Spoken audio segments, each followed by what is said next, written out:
Welcome, ladies and gentlemen, to episode number 15 of the Industry Insider here on the EKN Radio Network. And there you go. We begin a brand new season of podcasting here on ekartingnews.com. We were able to knock out about 53 podcasts in 2018. 2019, though, we're going to turn up the wick. The target for David Cole and myself will be to hit that 100 mark. A lot of new podcasts coming here on the EKN Radio Network. I launched, of course, our This Week in Karting late last year. We had the inaugural episode of my Book It conversational podcast. We're going to have a roundtable one working early in January.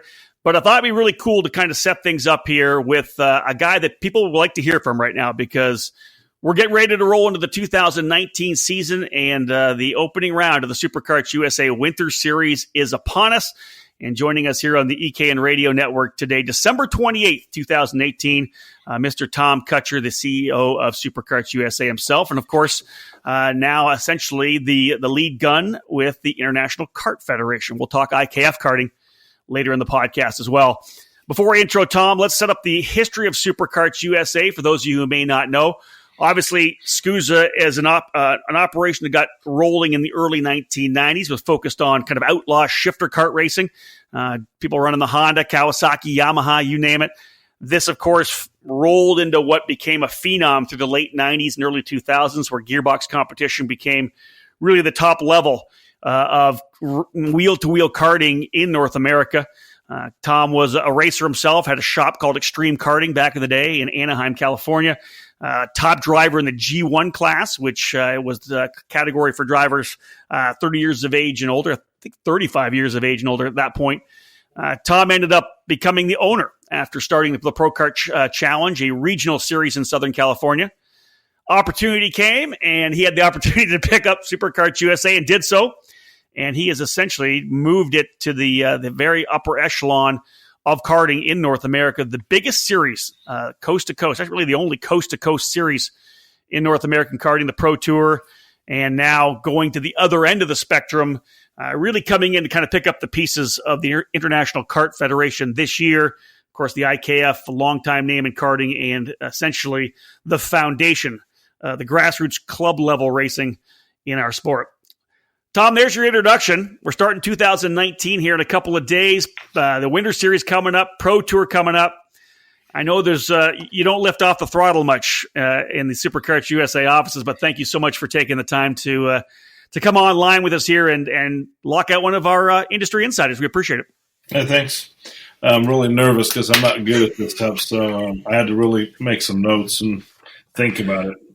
Notes are good. I never know one of these. All right, notes are good. That's fine. Well, okay, so obviously we're going to talk about a lot of stuff going on, and people are really interested in where we are right now, because the bottom line is we're in a transition phase in terms of gearbox racing in North America. It's and it really kind of has been that way to a certain extent since you started, and even since the early 1990s. We're only talking really 25 years of real gearbox racing. There was a time of stability, kind of when you took over and brought the stock Honda in. Before that, you were a shop that spent a lot of money on mod motors. We're talking $8,000-9,000 engines back then. I think the word you use is the Hemis. Yeah, a lot of money was spent back then on engines. That's true. I mean, everything, and to remember, it was 35 and up. It was the only time I really actually wanted to be older than younger. So I think I got into the karting thing at the age of 30 or so, and wanted to turn 35 so I could run G1. And then, of course, Merle came up with a Super G licensing thing that we ran for a while too. So I mean, back then when I ran, I remember Supernats one year when I came in 30, we had 59 guys in G1. So I mean, it was a cool series. The top shifter pilots were always laughing at us because they would just come to the fence to see who was going to screw somebody up, who's going to take. It was pretty violent back then, and it's not there was a lot of helicopter rides and a lot of visits to the hospital. So, I mean, it made for a little bit different, we didn't email and text each other and Facebook each other before we went out. It was a different style of racing, maybe a little bit more aggressive. Yeah, I would agree. I think looking back, it was a lot more aggressive. And I think it was pretty hardcore racing. Guys weren't really worrying about going to work on Monday. They were worrying about trying to win races for sure. Now, I brought that in because we're talking about the transition of the sport. We've seen those transitions. We went from the mod motor to the stock Honda category, which really stabilized things for a number of years. I think everybody knew early on that sooner or later there was going to be some supply problems with Honda and HPD providing parts for our 1999 and 2001 CR125s. That's coming down the pipe. It's not here yet. But your concept was to get out in front of it. Superkarts USA, of course, very really the home of stock Honda racing. The rule set, you name it what it is, it's raced everywhere all over the country, but you guys are kind of the home and the leaders in terms of doing the rule book. Now, moving forward, we'll talk a little bit about moving into 2019 because, obviously very exciting for you guys. A brand new engine package coming out, the IAME SSE 175cc gearbox engine. A lot of work, tons of R&D. You got experts like Lynn Haddock, the folks from Tillotson. Man, I'm sure you're just excited to, and we'll get down to this more, but I'll start by saying I'm sure you're excited to get the darn engine on the racetrack and racing finally. Yeah, Rob, I mean, this is more sentimental than anything else. Of course, IAME's pushing for me to put this thing out there last year, and it just didn't have what it took to put my stamp on it as a driver, as a racer. I've been driving them in between to see where we're at, and the hours and the time and the passion. And I mean, we can go into the details later, but man, we just might have something that is just, that we're going to talk about in 10 years from now saying, Tom, do you remember that goddamn motor? I mean, it's that amazing. And for the first time, I can tell you, I can't even say into words because you're going to be pissed off. I'm very, very excited about this product. Now I am. That's good. Well, again, you and I have talked throughout the year and how much work you guys have put into it and changing this and changing that. And again, we will get to that in our second half of this podcast when we discuss and preview the 2019 season. Before we do that, Tom, let's look back at 2018. I like doing that first because we're kind of at the end of 2018, going to start the new year. A lot of success, obviously some trials a bit with the Superkarts USA Pro Tour. But, first and foremost, I want to talk, I think, early on, because racecraft was kind of a thing that got brought up early. The development of your race officiating staff, they really improved the way that they were leveraging the video marshaling system. You guys spent a lot of money investing into that video marshaling system. And over the last couple of years, Joe Janowski and his crew really have started to leverage that. Like they're really, I think, using it more to its true potential, even, through the start of 2018, but so much even into the end of the year. Yeah, I mean, what a lot of people don't understand is what goes in behind the scenes. Back when you used to roll with us and we'd all roll together, and it wasn't long ago. I mean, when you come with me driving with RVs, and we leave one day to set stuff up, and we were racing right on Friday. Yep. We're rolling in a couple of weeks here on a Sunday afternoon, 5 days before our first practice on a Friday, to set up this video. To set up a place for the video, to set up the people. You're now employing anywhere from 3 to 5 more people to do this. But, bringing that in, it's changed it and brought it up. Good, bad, or other, in the beginning, did we know what we're doing? No, we didn't. And did they figure out areas where we didn't have cameras? Sure, they did. But, so we bought more, and we bought another system. There's only, I think, 8 or 10 that go to every system. So there's more and more investments in laptops and computers and backups and things like that. But, it took us a year and a half to play with this. I think this is going to be our third year into it. We bought tripods the other day that, a tripod for $800. I mean, that's just, it's ridiculous. But that's one. Okay, one tripod. But that's just to make it convenient so we can go in, because we've now been, running around with, big metal tubes and banging them out. So it's from a standpoint of making it easy. It hasn't been easy, but we're getting there. But it's also stepped up. When people come to you and say, I did this, this, and this, it's really interesting to see when, I won't say any names, but some of these top tuners, they come in, they challenge it, and they walk out and they just shake their head and says, man, you're right. 99% of the time, that is the response that we get, right? Because we already have reviewed it before they come in and give us. I just tell them it's a donation to $250, right? It has to be, because the funny thing is the investment you had to make, and I've said this before to many people, is really in reaction to the culture that developed among the tuners who have to fight everything. They're obviously getting paid a lot of money by their parents and whoever it may be, their drivers, and they're expected to go plead their case. Yeah. And the culture of that has got very aggressive. I see it a lot of times, depending on where we are in terms of announcing. And you see the aggression and the language is ridiculous. And you guys have to have that fallback, right? Hey, here's the video. I know what you're telling me and what your driver's telling me, but here's the video. Yeah, and you mentioned it. You nailed it. I mean, yeah, especially when we go to Florida, where everybody's pulling up with their helicopters, right? I mean, they're going to challenge everything, even if the tuner believes it's wrong. I've had tuners tell me, "Hey, I just have to do this," and they just hand over the money. Right. And they look at it, they shake their head and they go back. So, but it stepped it up. They've done their job. I've done my job, and life goes on. Right. And I just so you know, for the record, I think we raised some pure numbers, anywhere from $12,000 to $15,000 in that we raised for autism. So we donated, I think it was, I forget what the final check was, but it was close to $15,000 for autism down in San Diego. So it was pretty neat to take their money. Everybody thinks I go buy beer for it, but it was actually raised, and we took all the money straight into autism. So it was a good deal. Yeah, see, personally, and I love that. It's a fantastic thing. I wish you could have used that money first to pay for the investment that you made in it, and then turned it into a charity thing later on. But I understand it's I just want to prove people wrong, Rob. That was all. I got it. You know me better than that. So I was just like, screw all you guys. I'll take this out of my money. I'm going to donate every single penny to autism because it feels so damn good doing it. Yeah, good for you. So racecraft, of course, one of the things we've talked about, and it was, last year, or the year before rather, we talked about it being really rough at the Winter Nationals. You made the move to bring in the pushback bumper system. And I'd like to get your feedback because, I've talked to a lot of people.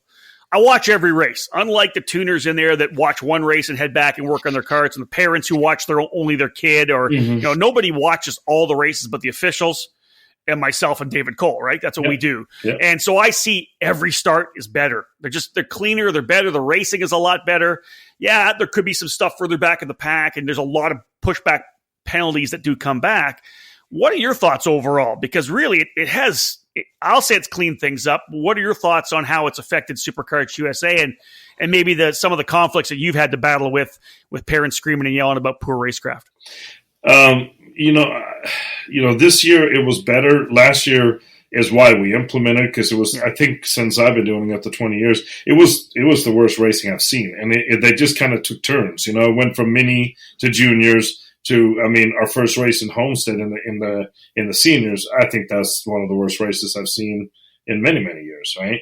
So they all kind of took turns doing this stuff. Is it something I wanted to do? Hell no. And from the backside of perspective, having 3 more employees to look at bumpers. Again, here we go, right? So we're adding more people to do the same thing that we did 10 years ago. That's what we're talking about, getting there early, and things have changed so dramatically since 10 years ago now that we have to do bumpers and videos, right? So back to the bumper side, do I like it? No, I dislike it. But did it work? Hell yeah, it worked. Will we have to keep on doing it? I think so, because I agree with you. It's just, now, yeah, okay, somebody gets brake checked, they throw a chain. I get it. I get every story there is. And do I want to see their video? No, I don't want to see their video, because I try to explain to them that then I need one more video tent again, and 10 more people, right? So exactly. It is what it is, but it definitely has cleaned it up. And, man, I got some really cute, funny video, too, also from the shifter, from the KZ race where I didn't touch it, and we got them on video, 2 of the most famous people pulling them out themselves, right? Yeah. I didn't touch it, Tom. I swear to God, I didn't touch it. And then you see the video, and you're like, unbelievable. I can't even comment on it. But anyway, so good, bad, or other, I think from my perspective, looking down, it really did clean up the tag group, right? The X30 group. It did clean them up for sure. Interesting for me. Let's look at some numbers of this year's Pro Tour. Kind of talking about the history of gearbox racing, 25 years essentially since Superkarts USA got launched in 1993. there was the initial SCUSA Pro Moto Tour. Then there was, of course, the move through conflict and a battle there for the Stars of Karting. Then there was an issue there, and then CKI came in, and then you never knew. Then it was again in 2010 was a chance for Superkarts USA to come back. You launched a program with I think 101 drivers at the first race, the first pro tour race ever at Sonoma. Second race I think was 88 drivers, and we were in Shawano, Wisconsin. Yeah, remember that. You're looking at 9 years now. You're getting ready to go into your 10th year. You stand back. At least I stand back and always say I look for stability. Man, this Pro Tour really, and I think it's great for the top level of the sport. It's great for the teams. It's great for the industry. You had great numbers again this year. Not a fall off at all. You're looking at anywhere between 220 and 240, 250 a weekend. When you look back at it, obviously X30 Senior, the highlight, tons of racers. A little more of a struggle, of course, in the stock Honda category is not a surprise. Overall, are you happy? And what would you maybe call a highlight in terms of the numbers of this year? Well, when you, as a promoter, your third race, your last race is always the doozy, right? And so in many incidents you've seen through the winners tours and the stuff that the third race, Pro Tour, whatever you want to call it, third race always seems to die down. But damn was I wrong, because I was gonna kind of move it around and get out of Indy.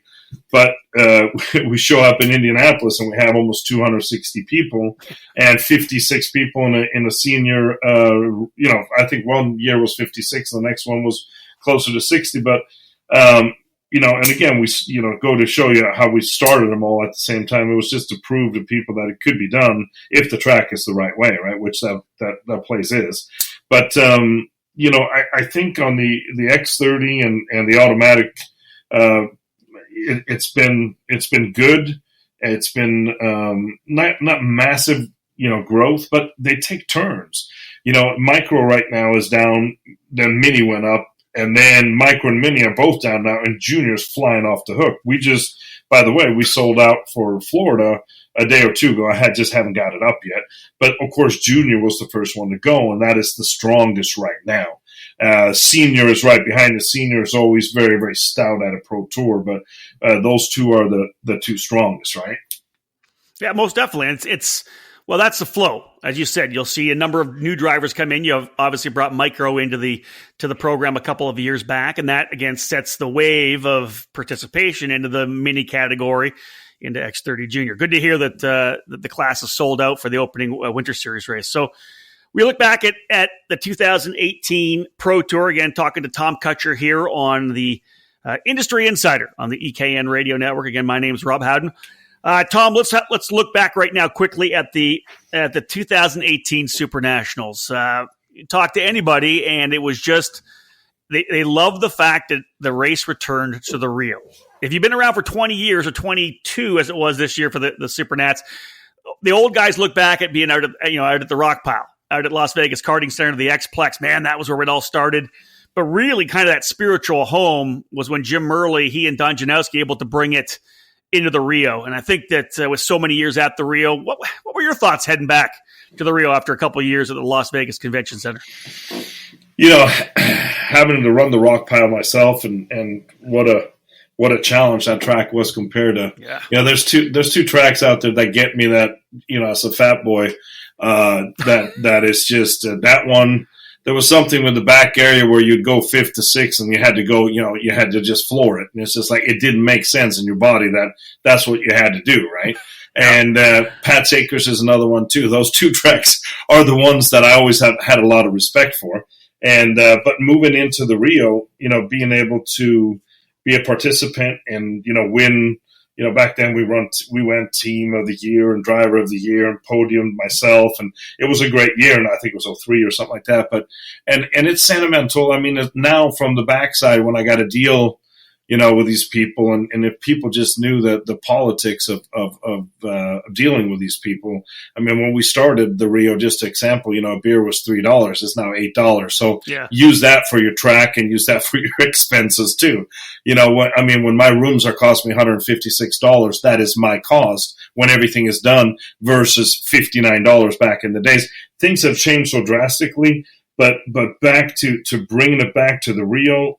When I drove up, when we set up, and when I stood around, and watched it, it's very, very close to my heart, and it's definitely home for Superkarts USA. Yeah, it was an interesting buzz for sure. I think that the Westgate Hotel was a great place for us to be at the Las Vegas Convention Center. Yeah, we got right downtown. Final race was right on the strip across from Circus. A great track, obviously a massive area for you to build a facility. Then you take your team that you've had for a couple of years designing these racetracks, you bring them back to the Rio and say, all right, this is essentially like going from Glen Helen in motocross to Anaheim for Supercross. Let's build a track within this deal. It wasn't quite as technical as it was in years past, but man, because of that, I think the racing was even closer and more competitive, and there was a lot of passing opportunities. It was all live, of course, on the Facebook Facebook page, and the numbers were tremendous. People loved the Facebook coverage. But man, Tom, the track they laid out, wow, the racing was really good. Yeah, it was. I mean, we did a lot of work, and we brought in a lot of the three same people that we did the last 2 years, but we used some drones and we used some different techniques, and it's hard to make a track that's one weekend it's the Italian Food Festival, the next weekend they're jumping trucks, and the next weekend they got Caterpillar shows, and then we're going to drive a go-kart on top of it. So behind the scene, what had to happen to make it what it is I don't know if you were there, but I looked out one morning, I saw one of those things that you see on the freeway taking up all the asphalt. Those things don't come cheap, with a semi.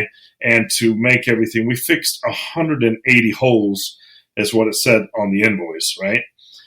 Just patching with concrete and fixing this to make it smooth so you didn't come in sideways into the turn. But, the layout, the time that was spent to this thing, I was super stoked with it. I mean, I was really, really happy with it. I drove probably 67, 80 laps on it myself before everybody came out, and I really liked it. It was really nice. Do you have a final invoice on all the work it took to get the track the way you wanted it in terms of grinding? Because I know there was when I did a track walk, I did I did Facebook Live track walk during the day and pointing out all the work that you guys did at the track. Do you guys have a final total of how much you spent on grinding, on patching, on the curbing, everything? Well, let's see. I just got a phone call for another credit card. I was going to say, I apologize for this. No. It's no good. No, it's in the $40,000 to $50,000 range to get the track how I wanted it. That's concrete, patching, and everything else. But you got to remember, once you bring that little boy out, we had to negotiate when he said, I won't surpass $20,000. And that was just grinding. Now you got to come back and fix that, right? So with the concrete guys stayed busy for 3 days. So, between, I have to go look at it, but I know it's between 40 and 50,000 somewhere in there is just concrete patching, making it what it was to make it smooth, right? Or as smooth as it gets, right? As you can. So you step back and you have a look at the way the event kind of rolled out. In terms of paddock, you guys kind of poured up to the top level paddock that in years past was kind of empty. Had a couple people up there, a couple stragglers. It was full. Pretty big numbers across the board in terms of all the categories. Maybe Mini Swift was down a little bit, as you had said, didn't have the big 75 numbers. But I think one of the things that was interesting, and it probably speaks to kind of a direction you guys are going to a little bit. That's the success of the K100 junior and senior classes. There was a lot of names of, I think, people that probably wouldn't have come out to run X30 junior or X30 senior. Just a number of guys that may have been, regional racers or guys that were a little bit older maybe were able to put a package together because of the affordability of that engine program. Your thoughts on that?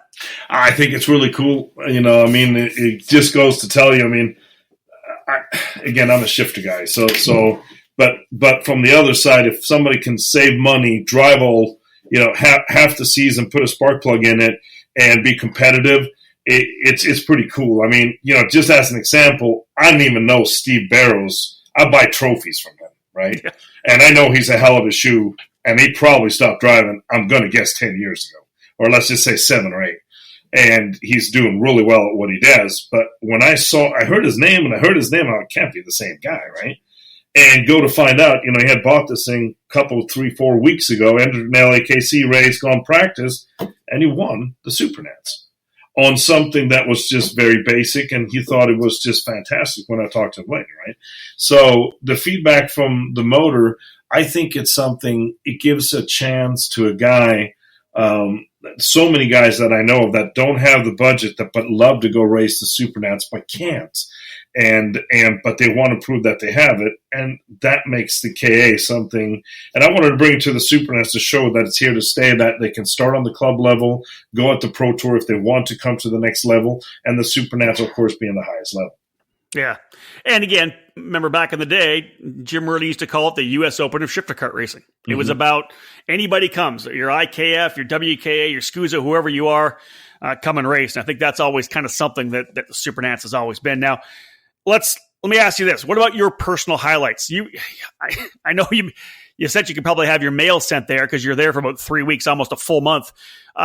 Looking back, are there any personal highlights for you that, man, that race was great to watch, or just the overall event? Is there something that you kind of look back at and put an exclamation point on? No, it's more like people usually ask me, what's your highlight? My highlight is to get out of there, to be honest with you. That's but I really actually enjoyed two things that I enjoyed is I played a little bit, as you saw, around with the VIP area, right? And it was something I had never done before, but I really, truly, you know the deal, how you come in at Augusta on the 18th hole or the 9th hole, yep. And you come up and everybody's there and they're having dinner and drinks and they have the best spot in the house. That's why I created the VIP area. It was more to bring the people that have supported me all year, to bring them in and thank them, and to get some ideas for next year where it needs to be. But it was extremely popular from teams to their VIPs and stuff like that. So that was one thing that I experimented with that went really, really good, right? And then I think having Lake Speed coming in, I got a really, really nice email from him, and that means a lot. I'm not big on all these people that I meet, but a guy like that coming in, and he truly thought it was one of the best races he had ever been to. He goes, bringing somebody to a turf where nobody has an advantage. He goes, you know how he talks. He goes, I really like that concept, Tom. I really like it. So it was really neat to get to know him just a little bit and get to spoil him a little bit in the VIP area. And, but he really, truly enjoyed all the racing and he was really into it. So those two things would be, again, and watching everybody high five and really enjoy, because it is the Supernats. There's only one, and truly, I think that once I'm done, again, this, and I'll say it to everybody else, guys, the Supernats, I only do it because it's a show. It's for the show, and because it's good for the industry, and it's good for the manufacturers, and it's good for our customers because they want to go there. But the amount of work and where it is today, even from where it was 10 years ago, like we said, now we have video. Now we have this. We went from 60 people not long ago to about 140 on payroll right now. Wow. So again, now you got food bills and chefs, and I mean, it's monstrous. So it's a show, and it's a show, and we'll leave it at that. That's well. Well, obviously a lot of time that goes into that event, and the 22nd running of the Super Nationals going into the books last November, back at the Rio once again. And again, looking forward to the 23rd running in 2019. Folks, this is the 15th episode of our Industry Insider here on the EKN Radio Network. Tom Kutscher from Superkarts USA joining us here today. Stay with us. More to come after this break as we start looking at the 2019 season. Hello, karting fans. This is AJ Myers, and you're listening to the EKN Radio Network. For over a century, Briggs & Stratton has had a commitment and passion for racing. It's a DNA found in every engine we build today. So whether you kart race, Baja, race quarter midgets, or believe that dirt and snow are just God's way of adding to the challenge, the dedicated spirit of every Briggs & Stratton employee stands at the fence waiting for the green flag to drop. Briggs & Stratton Racing. What powers you? In a sport where the difference between winning and losing is measured in hundredths of a second, you can't afford to leave anything on the table. You invest in the best equipment, the latest components, and top-of-the-line data acquisition systems. Anything to find one more tenth, right? I'll tell you right now, the best investment you could ever make is in yourself. If you want to improve your results, it's time for professional instruction and coaching at the Alan Rudolph Racing Academy. Located at the new state-of-the-art Speed Sports Racing Park just north of Houston, the Alan Rudolph Racing Academy uses the very best equipment, Burrell Art Karts. They offer half-day, 1-day, 2-day, and 3-day clinics. They have a one-on-one student-to-instructor ratio, and they will design a customized curriculum for each student. Alan Rudolph is one of the most respected people in the sport, and he has nearly 20 years' experience training drivers, including Chase Elliott, Neil Alberico, Austin Versteeg, and Sabre Cook, and rising stars like Pietro Fittipaldi. Train with a champion with over 30 years of racing experience to get proven results. Start off your season with a driver tune-up. Tune up your season with some driver coaching. Or get ready for the big races by training with the best. Reserve your dates now by calling 866-607-RACE. That's 866-607-7223.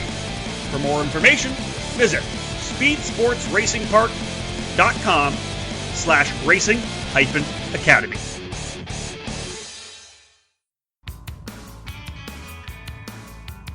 Are you done with the cold weather already? And are you ready for the 2019 season to get underway? If you're planning to race with Superkarts USA next year, we have the answer. Spring training is only a few weeks away. The SCUSA Winter Series is back for its second season, and AMR Homestead Miami Motorplex is the place to be in January and February.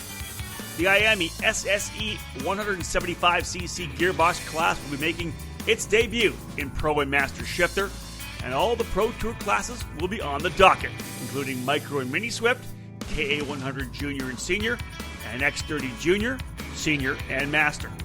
The popular Briggs 206 Senior and Masters classes are back for 2019, so throw your cart in the back of the truck or into the trailer and escape the winter cold.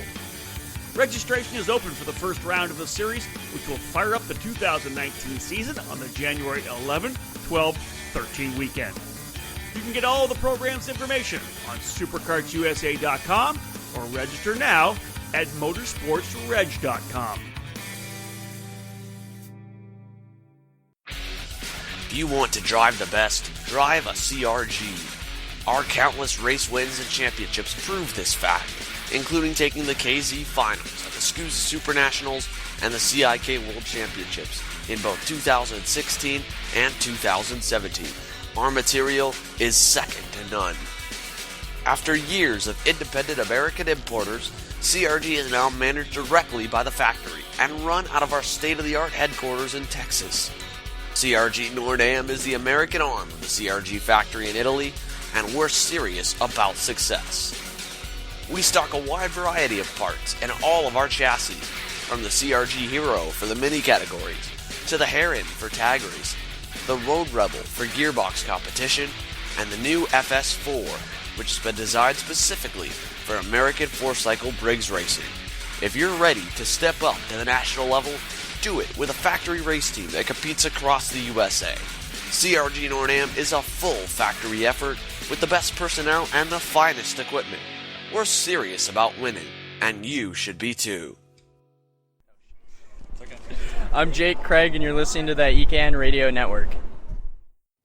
Welcome back to the Industry Insider here on the EKN Radio Network. My name's Rob Howden, being joined by Tom Kutscher, the president of Superkarts USA and IKF Karting as well. We'll get more into the IKF and the grassroots effort being put in there later in this podcast. But Tom, we look back at 2018 a little bit. Let's start talking about 2019 because it really starts in as you said, about a week when you guys roll into Homestead to begin the second running of the Superkarts USA Winter Series. A couple of big things happening, of course. We'll go into it in a second. But first and foremost, the second edition of the Winter Series. Has this one been any easier to plan? I know you put so much effort into the Supernats. You come up for air for Thanksgiving. Really not a lot of time now. In years past, you didn't have this. March, not even March, May at one point was the first Pro Tour race. February 1st, usually the first California Pro Kart Challenge race. Now you got a Winter Series. Not as much downtime, but the second running of this program any easier? Was it kind of a plug and play this year, or did you find it just as difficult? Nah, something, I'm going to be honest with you. I'm pretty much a loser when it comes to this whole Florida thing because I'm just such a wreck coming out of Vegas. And, people think we, go to some island somewhere and buy half the island and stick around for 2 months and then fly back in. Getting ready, I haven't been coming out with stuff quick enough, and I'm going to try to better that every year, to get a little better at it. We were trying to try different tracks down there, but the way they do their contracts and the way they do things, it's very different from how we do it. We're usually in charge. We come in, we rent the place, and we're in charge. Down there, they do different things, and that's the way it is. So this year we decided to, stick around Homestead and run them 2 different ways, probably to make it easier. But it makes it easier for everybody else, too. They can park their stuff there and be local, right? So it was pretty popular that nobody had to leave. So it's a little bit easier because, Eric knows how we do things and we can come in, we can leave our stuff and come back the second time. That's going to help tremendously because we have 2 weeks after the Florida Winter, the second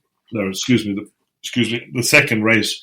We have to be in Fontana. So it's going to be really, really close in between races, right? As much as we try to push everything apart, a lot of people don't believe it. We might not talk to each other, our competitors, but we try to make sure that we have enough time to get to one area to another area and then certain tracks. So it just takes a long time to get all the schedules in there that everybody has a place to go, right? Well, you look at the different factions that are involved nowadays. There's, of course, really one member-owned organization still rolling. That's the WKA. Then you've got all the other programs like Superkarts USA, which are actual businesses, essentially racing programs. And yeah, it's always tough to jam things in. Now, Winter Series, getting kicked off January 11th, 12th, and 13th, the first doubleheader weekend. And Tom, this is the big one for you. We alluded to it early. We talked a bit about the 175, the SSE shifter motor. You get to make your debut. And I said earlier, I'm not expecting really a lot for numbers. You'll be able to tell me more, I think, of how many guys you're going to get because it's so early in this deal. This is really probably just the primary team saying, hey, we got a couple of drivers and we're going racing. But you must just be thrilled just to be able to get this thing on track and racing, get it going. Yeah, I'm super excited. Really what I want to do is I want to see I just want to see that checkered flag. I want to see the green flag on these beasts because it's super exciting. I mean, I've been at the track a lot watching this stuff, and it's watching some of the top drivers. In fact, just the other day, Myers and Musgrave, they were just down here practicing together at the LAKC or at Fontana, right? And so was Podboy together with him. It was really neat to just see all of them getting out there and getting it on. And Musgrave would just come in and says, well, let's just go out and beat the track record. And he did. And then the next day goes, shit, man, I think I have another half a second. I'm going to go beat it again. And he did. So, the motor, the way it's positioned right now, it might actually be, I'll give you the claim here in 30 days, but it might be it is going to be the fastest motor out there in production, period. Well, that's a pretty bold claim. I like that. We'll see what happens. It is. I mean, right now on the dyno, it is. Then again, it depends if you put them at Adams or if you put them on a 1 mile track. But right now, horsepower wise, dyno wise, it's looking really, really nice. But with that said, it just, again, having Tillotson, man, I mean, the work. Andrew Tillotson, I don't know how he even speaks to me or takes my phone call, but I mean, we've been at the track, and yes, we've had issues. Everybody has issues, even so does Toyota when they come out with a new product, right?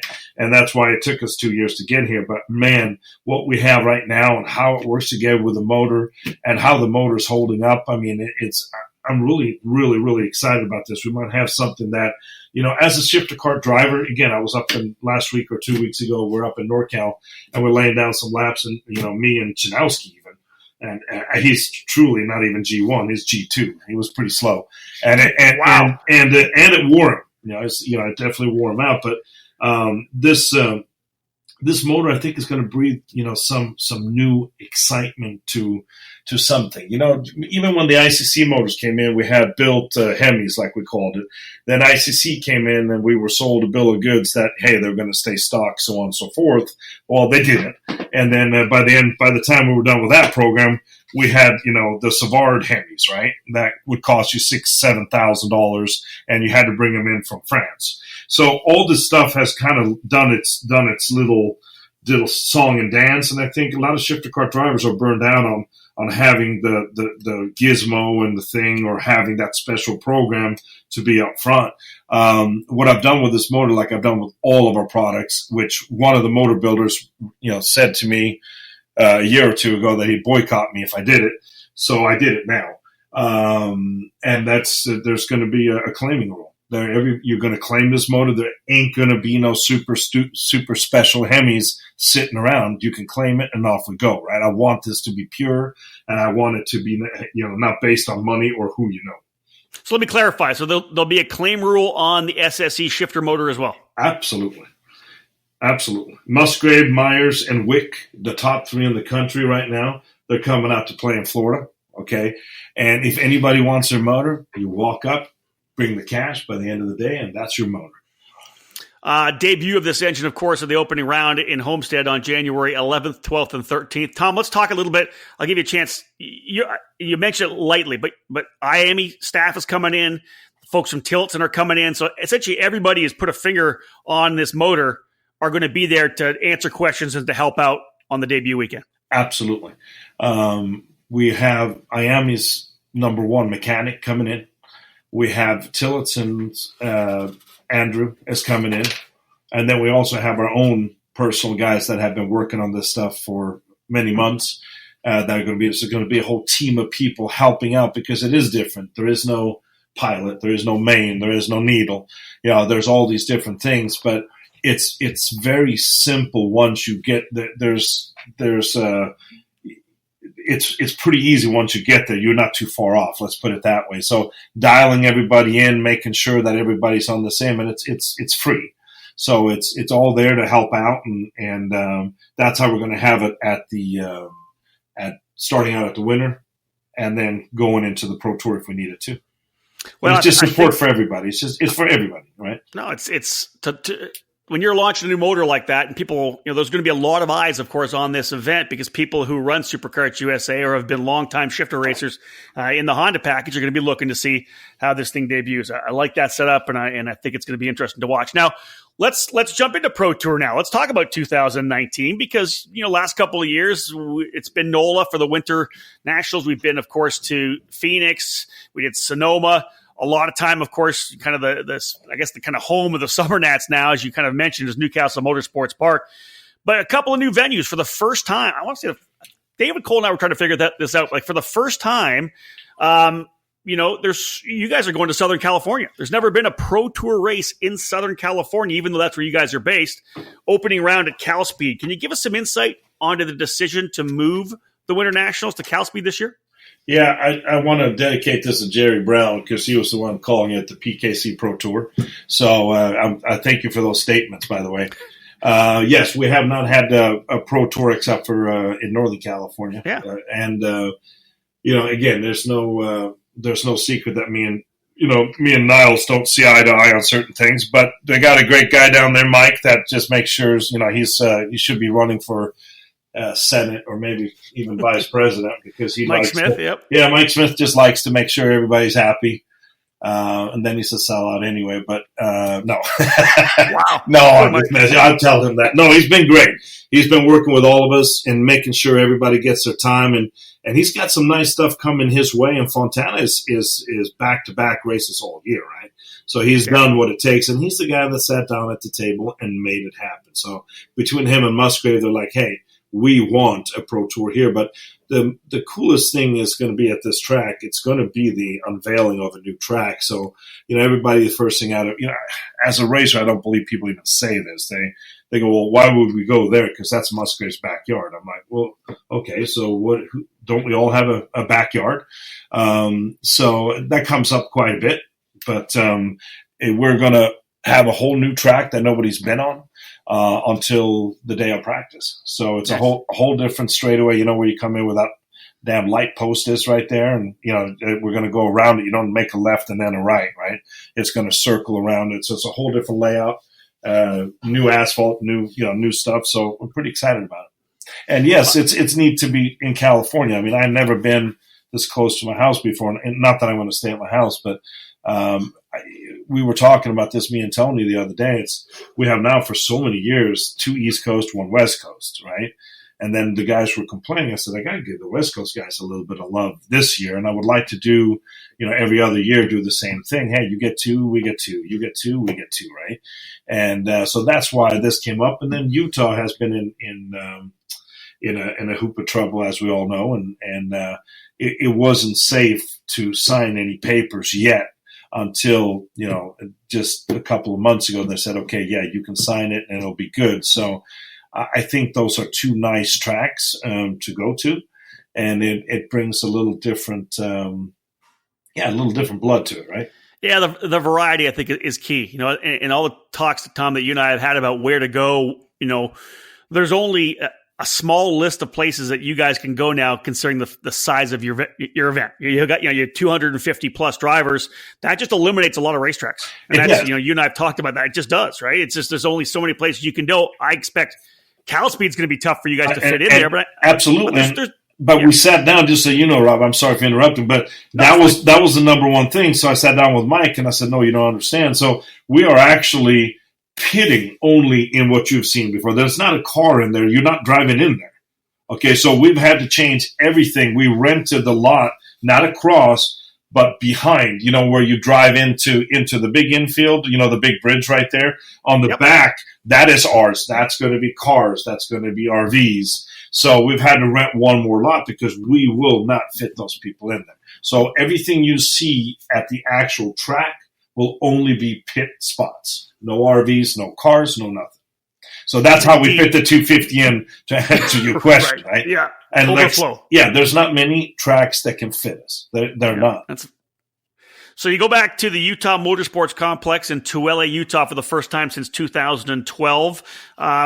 What's the feedback been like from teams talking about that track? It's I don't say it's like a temporary track again, but it's been so long since anything's really run there. It's a fantastic layout, great track. Obviously, the facility can easily handle you guys. What's the feedback been from your teams to go back to Utah? Not so much on the Utah. I haven't heard that much because I think there's a lot of people that in 2012 were drivers are now mechanics, tuners. And then, there's a lot of people that actually have not been on this track. So we haven't heard very much about it. And last but not least, Newcastle, as I said before, kind of becoming the de facto home of the Summer Nationals. I know we talk about moving stuff around, but there's just something about Newcastle, the sides of it. You'd said that, normally any racing series expects a bit of a drop-off throughout the season. As people kind of fall out of championship contention, you always expect the last race to kind of be the lowest attended, but there's just such a great community of racers around Indiana and throughout the Midwest. You keep drawing big numbers. As you said, 56 or something like that in X30 Senior, and the track at a mile long can hold that. I don't think it's just the track. Obviously, the venue's fantastic. They've got the restaurant there. The Dismores do a great job with hospitality, but they really have been. And you talk about Mike Smith at Cal Speed. We can talk about Mike Adams as well at Newcastle. It's just a family that really has kind of rolled out the red carpet for you guys. Yeah, it has. I mean, both Mikes have been. Those are the 2 guys that really, truly make my job easier because it's what can we do? How do we make it better? There's nobody that matches Mike Adams. I mean, as long as I've been doing this, I'll come out and I'll say something like, hey, we got a whole, boom, here comes the tractor, right? Like from the food. I mean, just such a simple little thing, Rob. You know how we used to cook a lot and we love to cook, right? All of us, right? When we're done, he opens up the kitchen, me and him, we get, pork chops and get stuff, and we get to cook out of his kitchen for all our staff. We feed our staff at night. We give them a couple beers. It's a family thing, and he stays back there in the RVs. We have the whole thing is just, man, it's fabulous. Makes my job super easy. I mean, it really does. So there's the schedule, a couple of new racetracks, but let's jump into the meat of the order. And this is kind of interesting, obviously. Class structure, Tom, is something it's probably something you guys are kind of jostling with this year. Maybe one of the more talked about things that throughout the 2019 season, because of this transition from the Honda into the IME SSE shifter kart engine. It's kind of changing things around. Can you talk a little bit about your plans for the 2019 class structure for the Pro Tour? We're seeing Pro Shifter 1, Pro Shifter 2. I look on the website, there's a G1 class. Yes. And that's all with a 175. Give me your thoughts on, first of all, lay it out for me. Give me your thoughts on kind of the approach for the categories. Well, as we have spoke through the years, we wanted to make one shifter class and let them all battle it out, right? Well, then my phone goes apeshit, and all the S2 guys are complaining they have no place to go and this and that and this and that. So it's an ongoing battle. So this year I just said, all right, so we'll do the, same theory, a 2 and a 1, but we can't call it S1 and S2 because that is really what the Honda was based on, and I don't want to confuse anybody, right? So that's how we that's how we came up with it. So the Pro Shifter and the Pro Shifter 2 is how we came up with that. Now, while we were talking to people, it keeps on coming up saying that Honda's dead and no, that's not how we did it. We came up with a new motor based on the day. I think you might even been in my RV when they came in to me and said, hey, just an FYI, there are things that are starting to, come off the board, and you might want to start looking at different stuff. And they proposed some maybe different motors and things like that. That's when we started to look, right? And I think that was 3 years ago, 2.5 years ago. So with that said, we're like, okay, let's start looking now so that way we'll perfect it. When we put this whole thing together, I didn't want to run stock moto together with 175. We, for a while we tried 4-stroke and 2-stroke together. It just doesn't work. It's like, it brings me back to tag. You need a certain motor for a certain track, right? Yeah, so, very true. So with this said, what I wanted to do is invite as many people as possible and let them dictate what groups they want. So, when I brought, the G1 was just a quick fix for an older guy with a lot of horsepower that wants to go race his motor. So I didn't want to call it S4 Masters for right away. So I figured, well, we'll bring the old name back for right now. And then we'll still have the S4 Masters and Super Masters. So they have a place to go. Yeah. So that's the key there. I think that's one thing that people would want to know. You are going to at least offer S4 Master and Super Master stock Honda still for 2019. Yeah, for 2019 and moving on. I mean, Rob, if people come to me and say, hey, this is too much, I don't like it, or, I got a phone call from a friend the other day and said, well, I hear it's too much. I said, have you driven it? He goes, no. I said, well, let me ask you, when I used to race you, too much was what we wanted. What are you telling me? Why are you racing then? Take up sewing or fishing or some shit like that. But the spec Honda is there. If people like to stay on the spec Honda, and there might be, a lot of, it might be 10, 15 masters that say, I want to run this 175. There might be another 30 to or so super masters and masters that want to keep their S4. Then that's great. Then they have options, right? True enough. So essentially for this year being the transition year, you're essentially just saying, hey, guys, here it is. If you still want to run this, it's available. Absolutely. And I think I want to clarify that with you and when we go down to the X30 later too. But the Spec Honda class is here. So don't come to me later and say, well, I didn't know what to do. I didn't know where to go. It's here, and it's like the stock market. It will dictate what we run. So, if 3 guys show up in this Master Stock Moto and 20 guys show up in G1, well, okay, then they've chosen, right? They've spoken. They have spoken. So this could, Super Masters could be 2020, 2021, as long as there are parts. And there are going to be enough used parts out there as this thing transitions away. There, S3, S5, I want to keep on Hondas forever, as long as I can. So there'll always be a place for used parts. And, a lot of people go, well, now I got to get rid of this thing quick before it's a boat anchor. It's not going to be a boat anchor, right? It's, it's still there, right? So to clarify that, on the Pro Kart Challenge level, you'll still be offering the S3 rookie stock Honda, or let's call it amateur stock Honda if guys just want to get in and run Honda as opposed to getting into the 175. Same with the absolutely. S5 class. I actually don't want to. I don't want an S3 guy in the 175 because that will be just not a good outcome. So then the stock Honda could then become the de facto amateur shifter kart engine. Yeah, could be. Right? Yeah. One thing I pick up as well before we roll down and look into the other categories, I know that you had mentioned earlier, and I think a lot of people jumped on it, was that you were considering going to pushback bumpers for the shifter kart categories next year. Based on what I'm getting on the website, it says not required. So no pushback bumper for shifter karts in Pro Tour? No pushback for that. I mean, as much as I'll show you that video when we're having a beer one day. It's the funniest damn thing you've ever seen. And they never touched him. They swear to God. And they're yanking him with a chain, right? But no, we won't say any names, of course. I get it. Oh, one is 3-time world champion and one is Supernats winner. But anyway, no names. You can do your own research on that, folks. Exactly. So same thing on your X30 Masters and Super Masters. That's also a Pro Tour class and a PKC class. So they will both be there too. So then I would assume like X30 Master and Super Master running together on track? Correct.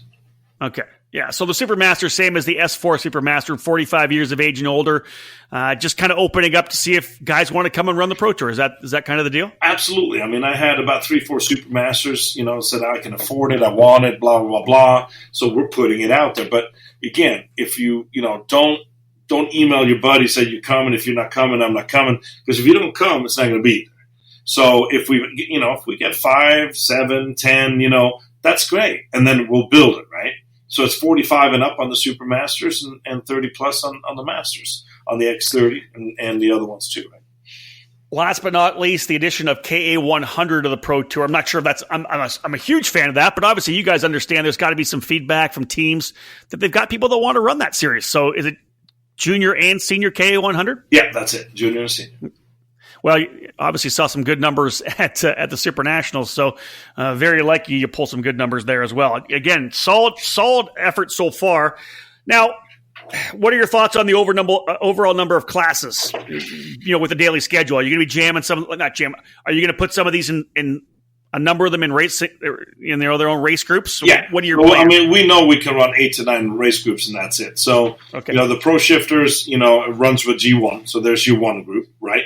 Your Masters and your Masters run together. Your X30 Masters, Super Masters run together. So that will give you 8 to 9 run groups, right? So Pro Shifter 1, Pro Shifter 2, like last year S1 and S2 together, and then you're going to put in the G1 category in there as well. For now. It dictates, just like, we're going to sit down at the end of the day and then we say, wow, we got 40 over here and we only got 10 over here. We might have to change it. I don't think we'll change it, now, but, as we go down the road. But all these should fit in one day without a problem. Okay, I like it. All right, let's, while we're looking at 2019, Tom, let's move into the Pro Kart Challenge programs because there's been development there, some evolution. Let's first talk a bit about the Pro Kart Challenge event structure for 2019. You're kind of changing from that Friday, Saturday, which has always been kind of the Pro Kart Challenge signature. It was, man. Back in the days when we just had adults, that's what it was, Yep. That's when it was easy. Today it's really run by, the juniors and the minis and so on and so forth. We've had a lot of feedback on, a lot of people can't pull their kid out and have their little teacher sitting there with them in the Prevost. So, to make it simple, what we're trying to do, we even have a lot of people that, fly in from Oregon and Utah and some other places to run Pro Kart Challenge. What we want to do is it's a Saturday practice, which is, you don't have to be there Saturday practice, but we're trying to do a Saturday practice with a Saturday afternoon qualifying. So, when you qualify, then Sunday we go into practice, then we run the heats and the mains, and we try to be done by 3 o'clock, trophied, and they can get on the plane, they can be home by Sunday night. Yeah, I hear that, and that's worked in other areas for sure. It has, and we're, and it's something that people are, I can't hold them out of school, and it's stuff that it's becoming, in other countries, this is considered a sport, and you actually can get money from the state and so on and so forth, or the country. Here, it's, you can't even take the day off. I mean, it's not considered a sport at all. And that's the problem. So there's a lot of kids who are getting themselves in trouble. So we want to try this and bring them in on a Friday night and, Saturday morning and do a Saturday, Sunday program. And I think it should help tremendously. One of the things I want to talk about as well when it comes to Pro Kart Challenge, and overall I think the SCUSA program, Tom, is there over the last couple of years, you guys have really I think you've been primed and ready to do it. The Pro Tour got stabilized. You were focused, of course, on getting the 175 gearbox engine done. But over the last couple of years, it seems there's been maybe more of a focus on finally evolving SCUSA to where it needs to go in terms of not being just a Southern California and Texas series. You needed to kind of get out there. Obviously, one of the big news items that hit the homepage at ekartingnews.com was the launch of relaunch of the Great Lakes Pro Kart Challenge. SCUSA going back to its kind of roots in the Great Lakes area. In fact, going all the way back to the roots, as Joe Janowski will be the regional director. Was this expansion fast forwarded, maybe similar to what happened with the Winter Series, based on just requests from the customer base? Yeah, again, we have talked about this for years, but I actually read it I had not approved of it, to be honest with you. So I'm going to tell you like it is. I appreciate it. I read it, and what I said was like, God, anyway. And because I hadn't laid everything out yet, Joe, I love him to death, but he's quick at the gun. But, then who's going to run it? Who's going to drive that truck? Joe doesn't even know how to drive a truck, right? So, I mean, it's all these – you have to know everybody to laugh at it. I'm like, okay, so what's the structure? Who's going to run? Well, we'll get to that. But, yes, it's from request from – on the East Coast, what we have right now is we come out of Florida, and then there's nothing more else to run. And there's a lot of people that have been asking us to open up an East Coast series so they have a place to go based on SCUSA classes, right? And again, we know that it started there, and I think the support will be decent, and again, it's starting from scratch again. And if I look at our Tony did a spreadsheet on all the racing going on around here.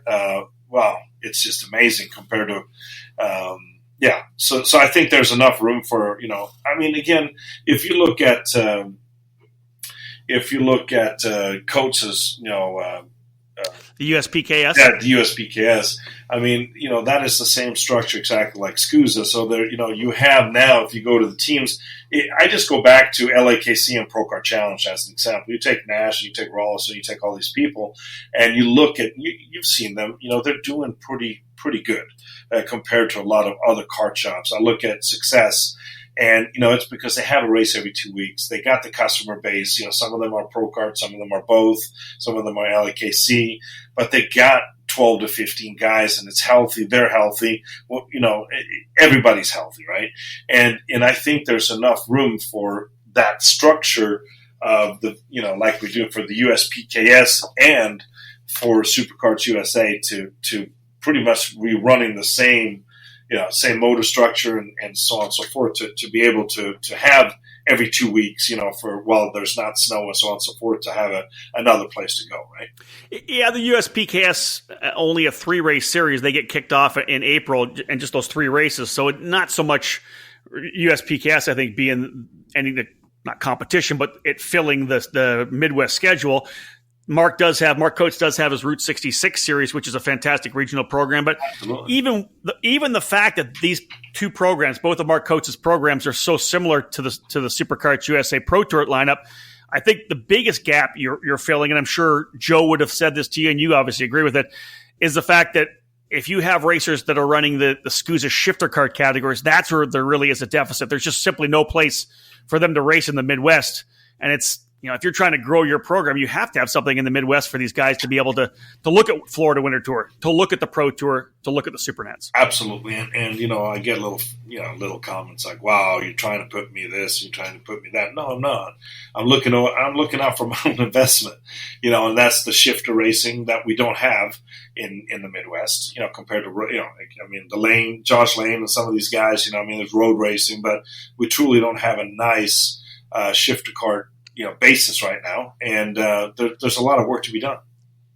Yeah, the SIRA in Indiana is a good series, but it's a street racing program, and there's not a ton of shifters there, 125s and 80 cc's, but not the full lineup like you guys have for sure. Now, based on the information that you just gave me in terms of you finding out about the Great Lakes Series, I'm probably not going to ask you to confirm the class structure at this point. Have you talked to anybody, or would you expect it's the same class as the Pro Tour? That class structure should be the same. I mean, that's what we want to base. We want to base all the scoops off of the same. I was aware of it. We've been talking about it for years. I just needed to make a couple of phone calls, rub a couple of backs, scratch a couple of backs. And I didn't get a chance to do that until I read it myself. And I said, hey, guys, the stuff that, is supposed to get my approval before you just let it out there. But again, yeah. Well, it's out there. It is. It's out there. It's going to be good. I mean, I don't mean to – I just wanted to be honest with you. I read it just like you. Well, sometimes it's better to beg for forgiveness than ask for permission. I think that's what they pulled, both of them. Yeah, I think so. Yeah. Folks, talking to Tom Kutscher here from Superkarts USA. Man, a ton of great information already. We're already past the hour mark here.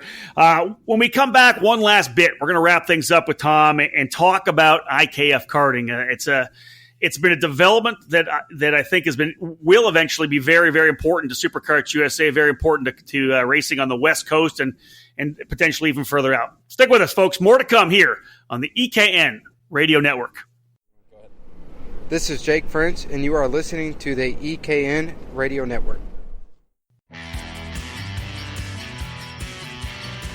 With the season winding down, it's time to start planning for 2019 and how you're going to take your racing to the next level. For so many race winners and championship winners, that choice was obvious. Joining the Rawlison Performance Group and its staff of multi-time national champions, Super Nationals winners, and Team USA members. We're dedicated to your development, your constant improvement, and your success. Our goal is to help you raise your game and win races. It's what we do. We win. Our tent is already fully booked for this year's SCUSA Super Nationals in Las Vegas, but we're now reserving spots in our program for the 2019 Superkarts USA Winter Series, the Pro Tour, the Super Nationals, and both the California Pro Kart Challenge and the Can-Am Karting Challenge. If you're looking forward to 2019 and you want to explode out of the gate to put in the best season of your life, call us to reserve a space under our tent for the Superkarts USA Winter Series. It's been an incredible season at the Rawlison Performance Group, and we couldn't be more proud of our drivers and their successes. On the SCUSA Pro Tour, we won the S2 Stock Honda Championship and earned vice champion honors in S1 Stock Honda, X30 Senior, and X30 Masters. In the California Pro Kart Challenge, we won the Mini Swift title, and in the Can-Am Karting Challenge, our drivers were crowned champions in Tag Senior, X30 Junior, and Micro Swift. If you want to fight for championships in 2019, call us. If you want to improve your skills and your chances to win, the answer is the same. Call us at 503-260-4514. The Rawlison Performance Group. We race to win. The Kart Republic has arrived in the USA, and it's taking the world by storm. Kartsport North America is North America's exclusive importer and distributor for Dino Chiesa's Kart Republic chassis. Kart Republic has been racking up numerous national and international titles across all classes in its inaugural year of competition, including this year's CIK FIA World Championship. The team has arrive and drive seats and support spots available for the SCUSA Winter Series, USPKS, and WK Manufacturers Cup competitions, so call us today to reserve your own winning Kart Republic. Located in Mooresville, North Carolina, on-site at GoPro Motorplex, KartSport also offers driver training and coaching programs, kart service and storage, and full retail sales with the top brands in the sport available in their 6,000 square foot retail space as well as their online store. KartSport North America, top quality products, winning brands, and professional driver development services. Give us a call today at 855-527-8776 or visit us online at kartsportna.com.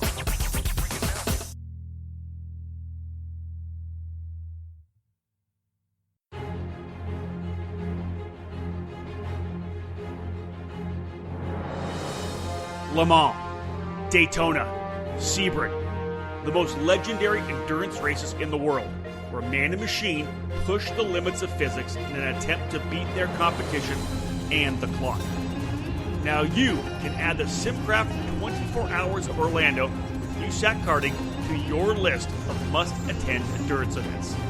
This brand new 24-hour endurance race is taking place on March 29th to 31st at the Orlando Karting Center in Florida. Plus, this is an event you can do in your own kart.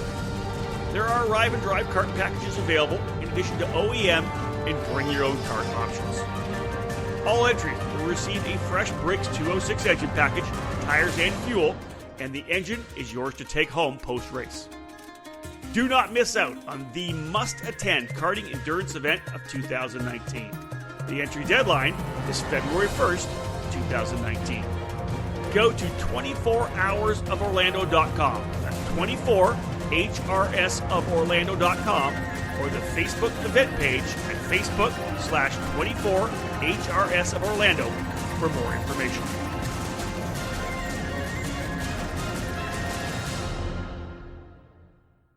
Hello, karting fans. This is Gabby Chavez, and you're locked into the EKN Radio Network. Welcome back to the Industry Insider here on the EKN Radio Network. My name is Rob Howden. Thank you so much for tuning in. Fantastic guest to kick off our 2019 podcast schedule, the very first podcast of the new year. We're hoping to get about 100 of these podcasts locked in, and we thank you for downloading the EKN Radio Network app, or, of course, listening on the website at ekartingnews.com/radio. The only 24/7, 365 karting radio station worldwide. Talking to Tom Kutscher from Superkarts USA and the International Kart Federation. Tom, you and I talked a couple of years back about what was happening with the IKF. Obviously, you and I both kind of talked to the powers that be at the time, but there was also conversation that you and I had about SCUSA eventually needing to develop that grassroots level of the pyramid. You know, you guys had that middle level, the regional level with the Pro Kart Challenge, the assorted Pro Kart Challenge programs, Can-Am and Texas as well. You had the Pro Tour, which is the very top, that top 5 to 10% of the racers, top of the pyramid. But somehow down the line, you guys were going to need to eventually make the move into club racing, grassroots racing, to be able to build, to extend your platform to the bottom of the pyramid, the foundation of our sport. For all intents and purposes, you kind of came to the rescue of the IKF. It was at a point where it wasn't going to last much longer. Just the way the thing was kind of set up, it needed someone to come in and kind of take care of it, and if only to preserve the history. You guys did that. You stepped in. You spent some money on it, and you guys are now essentially you've acquired the IKF program. That was a while back, but you guys have been making some moves. Can you talk a little bit about your overall thoughts when you look back at 2018 and the addition of IKF to the portfolio? Yeah, was it 18 that we got it, or was it end of 17? I think end of 17 probably, right? Yeah. Something like that. And again, I got a couple of guys in the Midwest that cuss me out because I haven't come out with this, that, and the other, and I get it. But what they don't understand, and I try to explain this to people, this, but, I've been talking to the IKF, and actually I've been volunteering and helping them and sitting in meetings and try to steer them the right way, to try to do business the right way. But it was just the way it was going to go, and it went down quick. So, pretty much what it came down to is they had a 4-year lease in front of them, and they only had so much in their bank account, and it was not much. And they just didn't have, it was all volunteers, and the lady that worked there was going to retire, and it just had it all over the walls. But it was more of something that came down within about a 1 week things. I need it now. And then, as you know, when you acquire something, you got to get lawyers involved, and you got to get. They had a lawyer, and then I have to get a lawyer, and the lawyers got to talk their talk, and so you just sit around waiting for them. I don't care what they say; just say it's okay, and then let's go. Right? I never read it. That's their department. But that's how this thing went down. So here I find myself end of 17, I think end of December of 17, with this IKF, in front of me. So when 18 comes around, I pretty much told all the clubs, take the membership money, use it for something good, give it back to the driver, let me wrap my hands around this thing because it's going to take me a while to do. With that said, we're getting closer and closer. I'm really digging it. Just so you know, I acquired it only for one reason, and that was to make sure that the Screaming Eagle and the Duffy and what is this, 1957 or 1958, the IKF, it is the oldest organization in the world, right? So with that said, that means a lot to me, man. It really is. And am I going to break it down? Is it going to become SCUSA? No, it's not. If people don't understand that, well, you got your hands in too much shit. What's too much shit? If we don't have a great Briggs, KA, whatever you want to, whatever it is in that area, we're never going to get, if we get 10% of the people coming into a Pro Kart LAKC and then 3% of that goes into a Pro Tour, we're not feeding, the whole entire, karting community. We got to be strong on the bottom. And for the last flipping 6-7 years, they've been weak. Ever since St. Hours left IKF, it's been weak, right? Yeah. And so has, I don't have to mention any other names, but the one on the other side, they've been weak. They float with 80 to 100 people. They have enough to make it for the next month or two. But there's no, where you just go, wow, this is badass, 400 people. So there's a lot of stuff that's going into. You're going to see a lot of new regions, a lot of new blood, a lot of new cool things. I ain't taking a penny out of this company. It actually doesn't have a penny. So I'm just spending money to make it into what I believe it needs to be, where it's fun to go, have a barbecue, race your Briggs, your KA, whatever makes, float your boat, and make it simple, make it fun. And then it's going to, from there on, there's going to be, national, right now, there's no memberships, right? I'm letting them use the rule books for free. All the clubs, the karting guys are not paying any membership at all for the next 2 years. So it's just, it's everybody sits down and criticizes, okay, well, show me where I'm making any money. I'm not making money because on the other side, yes, okay, so I make money on the tires. But lo and behold, I think this is the way to build it. We got 6 or 8 new ones coming up here in the next couple of months. And a lot of excitement, putting everybody on the same program, also having, a national computer system with points where you're kind of racing each other. You go out and do your thing, but you're kind of racing each other, for points, through the years. We kicked off with, the Texas, one was canceled, the national event. And the Grand Nationals. Yeah, the Grand Nationals was canceled. Here suddenly I'm looking up vendors, trying to find, get Screaming Eagles and stuff like that, which I don't know where in the hell you get them. They didn't give me all that stuff. So by the time we got around to it and got these things, and we all ran down there. We had 150 to 160 people, and we pulled it off with maybe 60 days or so. It was really, really neat, and it was cool, and it was club racing, and it was at its best. So I'm excited about it. This year we're going to try to build up the Northwest, and we are going up with an IKF. It's going to be the IKF. You might as well hear it here. It's going to be the IKF Northwest region. It's not a 6, and it's not a 7, and it's not an 8. It's the IKF Northwest region. We're now going to have NorCal, SoCal, Northwest, and now we have Texas, and it's just going to keep on going. And then we're going to go back to, shootouts and nationals and things like that on a club level, and where we can, where the clubs are making some money. My job, I've been semi-successful at what I do. If I can sit down with a club and show them how to put some money in their pocket, when I say in their pockets, in the club, right? And where now the people are getting better trophies, and they're getting, set of tires, and they're getting certain things that never received before, then I've done my job. Is that kind of the mandate for what you believe that you want ICAF to provide, at least for this, the foreseeable future, and that's some guidance and some structure? Is that kind of what you're trying to do, providing something to the club like that? Absolutely. I mean, I don't. How do I put this? Volunteers are great, and I appreciate all the volunteers. Great, got that out of the way. But I have a team of just who's sitting with me, like right here on the computer, to put this thing together, and they go through all. That's Tony. He runs all the computers, make sure everything, all the video, having a professional marketing team, Rob, that getting together with you, Chris, Tony, and everybody else, how we do press releases, how we do, before the they try their best, but damn, there's not too many people knowing what's going on, points, there's just showing them how to take it to the next level. I mean, when we started this thing, you remember this. I mean, if we made a right, you knew we made a right. If we made a left, everybody knew we made a left. It was so much shit that people take me off your damn emails because you're telling us too much stuff. But it's bombardiering them, just with more and more information, right? And I think helping people, helping these clubs to be successful is they need more help on marketing and help. I can help them with a lot of things. Like I'm going to help my teams with different regions are going to go. They're going to get free entries to the Grand Nats with tires. I mean, really cool stuff that I can do. So there's obviously a connection between SCUSA and the IKF in terms of sprint karting, right? Because it's you guys have regional and pro. As you said, it'll be separate, but there's a good connection between the two. Is the current ideology? It sounds like you guys are talking about the fact that you're going down to the lowest common denominator. Here's what we can do for you guys at this point, and you're kind of just restructuring the IKF. You're kind of getting it going again.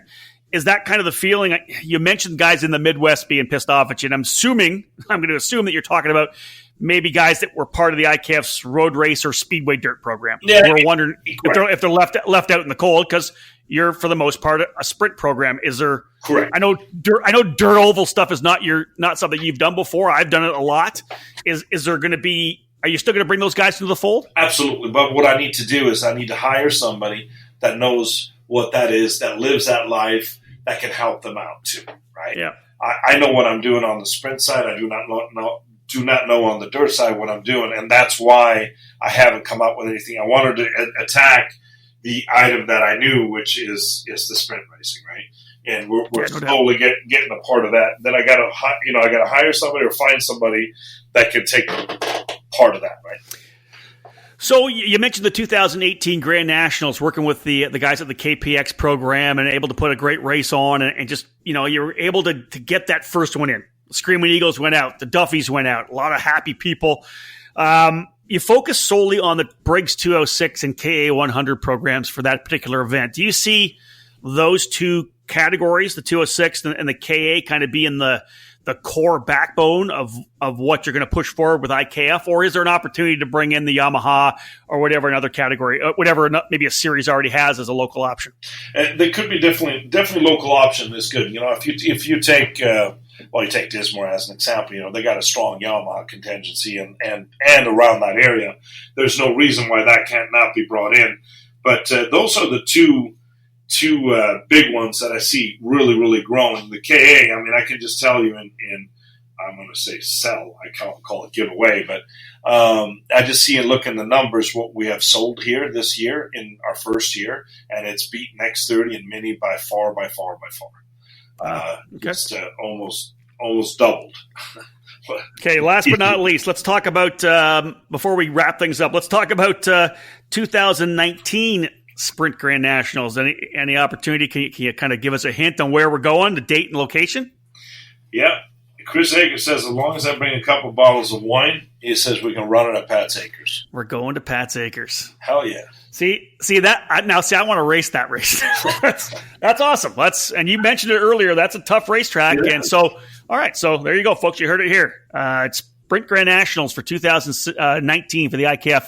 Going to Pat's Acres. Do you know when we're talking about? Is it August, September? Yeah, I'll give that to you. Let me look it up real quick. It's have a look. Yeah, I think it's we got Lancaster end of September. I believe it's 2 weekends before, but I'll give you the exact date. Okay. The Grands will be 2021, somewhere around there. Yeah. So that's probably the week before Lancaster then? Yep. The week before right. Lancaster. So that is 21-22, I believe that is. Great stuff. Of September. All right, let's wrap this thing up, Tom. You know what?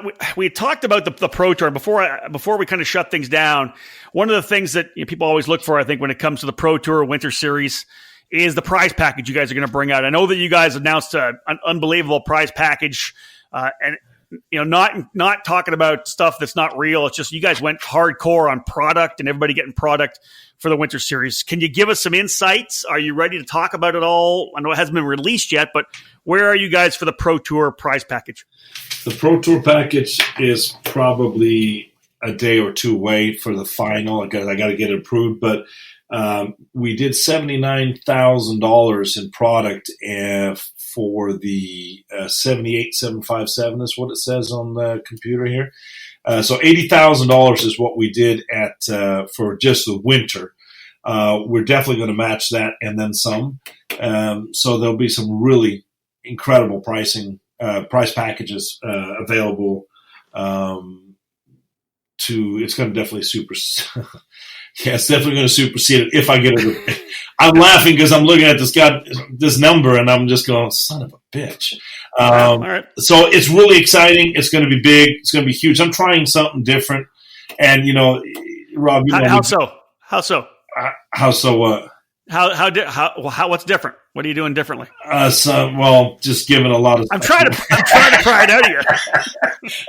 I'm throwing it on the wall. I'm just going to make sure it doesn't fall down because I sent it up the totem pole to a couple of my sponsors, and usually they answer me within 3 to 5 minutes, and they haven't answered me for 24 hours. So if it flies, it's going to be huge.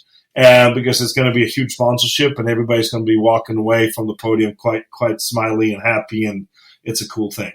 So the whole entire SCUSA organization, from Pro Kart to Pro Tour to the Winter Tour, is got some incredible price structure for all of them. So I mean, I look at this stuff and I look at what we did, what we used to race for, a trophy, and I don't know if there was anything else. Maybe we got to ride in a Indy car that was 10 years old, but it's changed a lot for sure. No doubt.